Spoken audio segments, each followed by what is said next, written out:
Hi, I'm Mike Bellevue, and today we're here at Duelist Den, and we're going to be shooting Cimarron's second model Richards conversion. And this is a conversion of the 1860 Army model, and it was one of the first cartridge revolvers that Colt came out with. This is made in Italy by Uberti, of course. It's imported by Cimarron in Fredericksburg, Texas. And let's tell you a little bit about it, and then head out to the range and see what it'll do. During the Civil War, weapons firing self-contained metallic cartridge ammunition weren't rare. Most of them were rifles, and probably the best known of the era are the 1860 Henry lever action rifle and the 1860 Spencer lever action rifle. Particularly the Spencer saw quite a bit of action during the Civil War, but there were others, the Burnside carbine, the Gallagher carbine, the Smith carbine. They all had various types of cartridge systems, none of which made it for the long haul. But handguns were a different story. And that's because the bored-through cylinders that you need for a revolver were patented by a guy named Rollin White. And that patent was acquired by Smith & Wesson, and they were the only ones who could legally produce metallic cartridge firing revolvers in the United States until that patent ran out. And that probably never should have been granted as a patent. It was not upheld in Europe. There were earlier examples, but in America it stuck, and Smith & Wesson aggressively sued anyone who tried to violate their patent. So, during the Civil War, we're mostly fighting with percussion-cap revolvers like these, right? This 1860 Army. Now, after the war was over, both Colt and Remington found themselves in a very unenviable position. The government canceled all of their outstanding contracts because they didn't need the guns anymore, and they were competing with themselves on the surplus firearms market because they had each produced, like 250,000 of these guys, and the peacetime army did not need anywhere near that many guns. So it was pretty easy to get a used cap and ball 1860 Army or new model Army Remington on the used market. So they knew that they needed to change the game and go to cartridge firing guns. And Remington, which was in worse financial shape than Colt, actually did license the Rollin White patent from Smith & Wesson. And their earliest conversions, which we see like the Taylor's R&D conversion cylinders, those were licensed. 25 cents a gun, I think they paid. But Colt just wouldn't do that. So they waited for the Rollin White patent to come out. And that's when they made a cartridge conversion of the 1860 Army. And the reason they did that is because they had tons of parts hanging around for 1860s that they had not sold to the government, that were there when the contracts got canceled. So this revolver, which is also a Cimarron, though this was made by Army San Marcos, this is a replica of the first model Richards conversion. And this is not being produced today, but this was the first thing that came out. And it's very recognizable because it has the rear sight on the conversion ring, and it has a spring-loaded firing pin, much like modern guns. And it was great. And it had the Richards ejector, which is the most elegant conversion ejector because it fits right into the slot in the barrel where the loading lever went on the cap and ball gun. But that was pretty expensive to make, and eventually Colt went to a Richards Mason ejector, which is just bolted on. But this was the first model Richards, chambered in .44 Colt.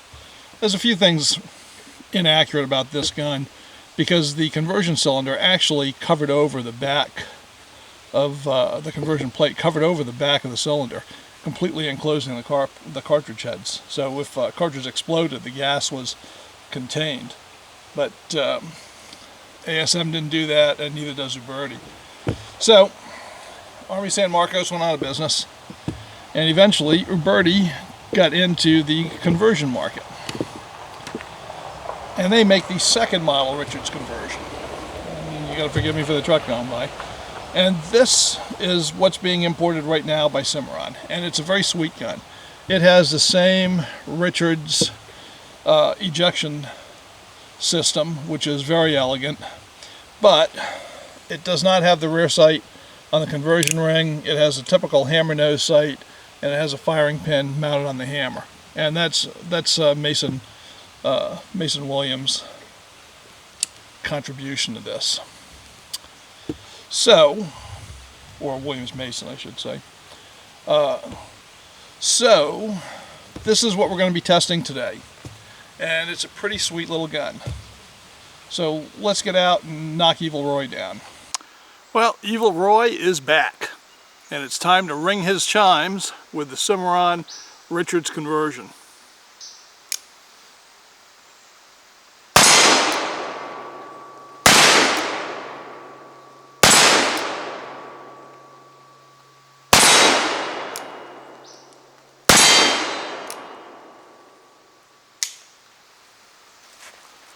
Lost count.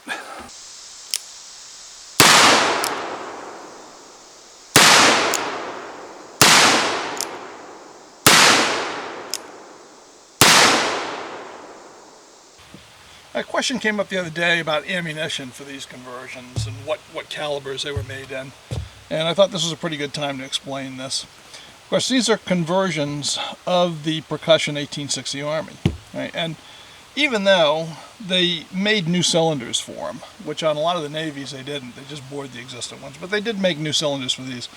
But they were constrained by the size of the frame and the size of the cylinder. And you can see on the Army it steps down, right? That's because they were using the Navy frame that they opened up to make the Army. So you don't have a lot of room on the back end there for cartridge rims. And what they did when they converted these, because metallic cartridges were in their infancy, is they basically took the cap and ball revolver paper cartridge and converted that into a self-contained brass cartridge. And they did it by using the same bullets that they use in the paper cartridge with this stepped heel, and they fitted that into a brass cartridge. Right, pretty simple.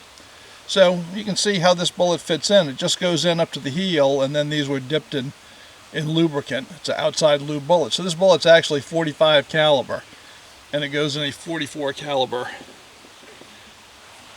cartridge case, because the 45 caliber is the same outside diameter as the 44 caliber cartridge case.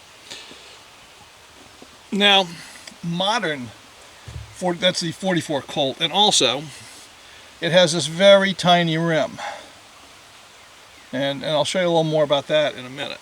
But modern 44 Colts that we're also going to be shooting, they use a normal inside lube bullet, which seats all the way in up to here, and the lubrication's inside. So the bullet is undersized to the cartridge case, and this is a true 44 caliber bullet. And all of these, use a 429. All of these replicas use 429 bullets. Okay. So, this Richards Mason replica is chambered in 44 Special, which means it shoots 44 Special, 44 Russian, and 44 Colt. But the originals could not have handled 44 Special size cartridges, and the reason they couldn't is because the rim on a 44 Special stands out pretty far, and the rim on a 44 Colt is minuscule in comparison. And the reason for that is pretty simple. It's because of that small back end on this revolver. Okay, so this gun, they made everything bigger to accommodate modern cartridges. On my older first model Richards Mason, that's not the case. And I'm going to show you what happens if you try to load 44 Special in a gun that really is built for 44 Colt. So we'll put it on half cock, and you can see, oops, let's get the right gun up here. Right, that is the second model Richards. Here's the first model Richards. So we'll put it on half cock, and you can see first model Richards has the sight up here. What I'm going to do is I'm going to load a 44 Special in here, and you can see it goes right in. I'm going to skip one, I'm going to load another one, and it goes right in. Okay, now I'm going to bring it around between them. And I'm going to try to load one. And what happens is, if you can see right here, it's actually hitting the rims of these two cartridges. So you can't load a full cylinder of 44 specials in a gun that is truly sized for 44 Colts, which this first model Richards is. However, I can easily load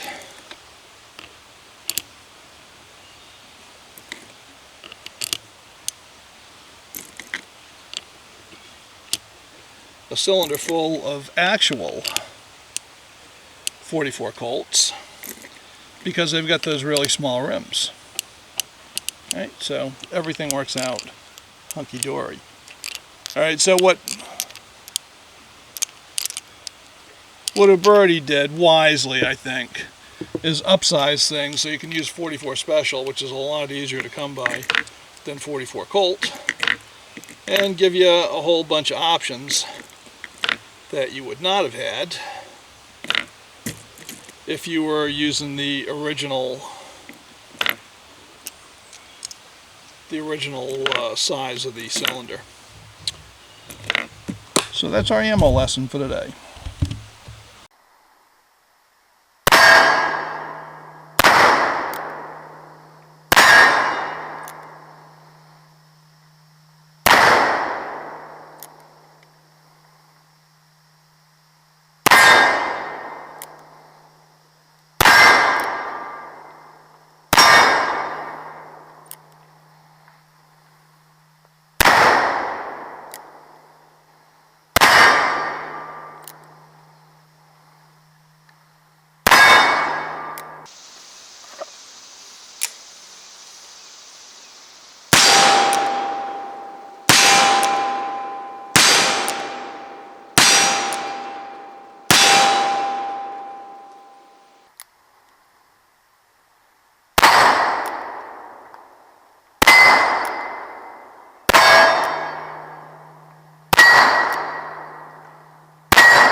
Well, let's see how Cimarron's Richards conversion does against a 2-liter water bottle.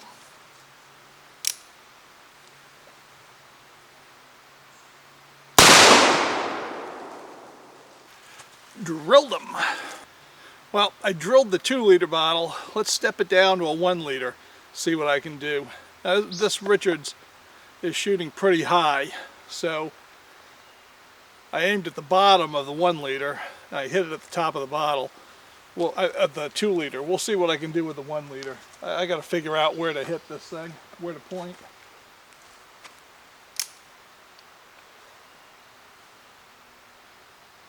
Not there.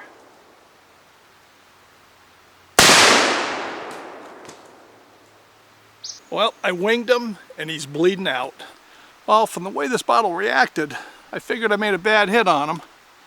But as it turns out, he just reacted funny, but I drilled him. Well, just for fun, let's see if I can hit a can of shaving cream with the Richards.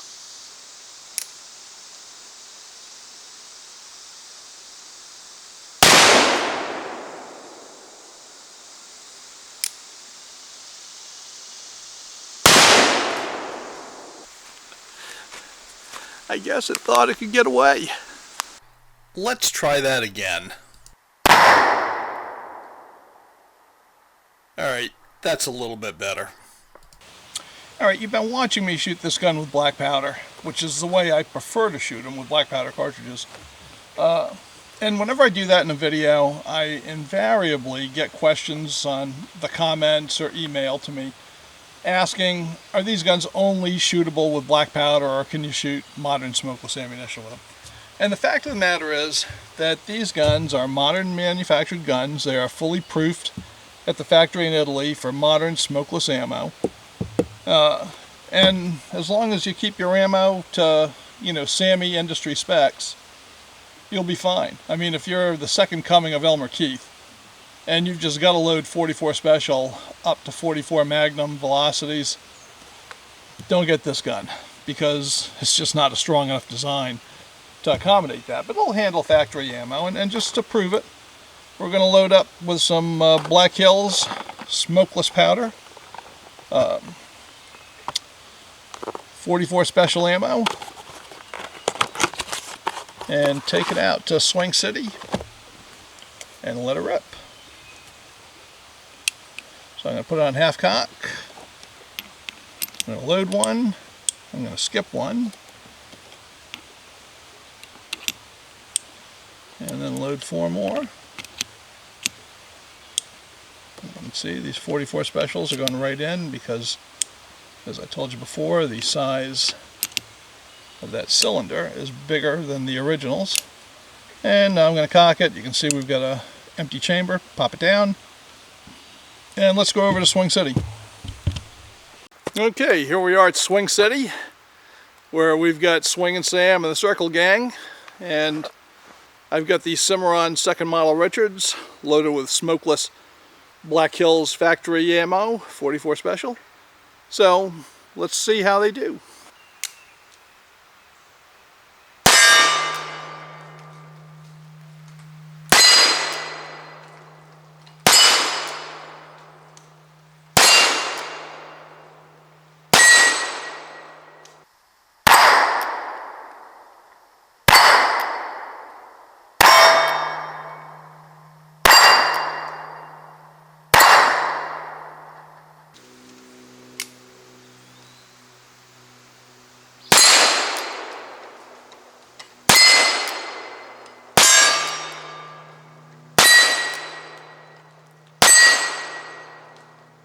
Okay, that Richards will shoot. Not bad for smokeless.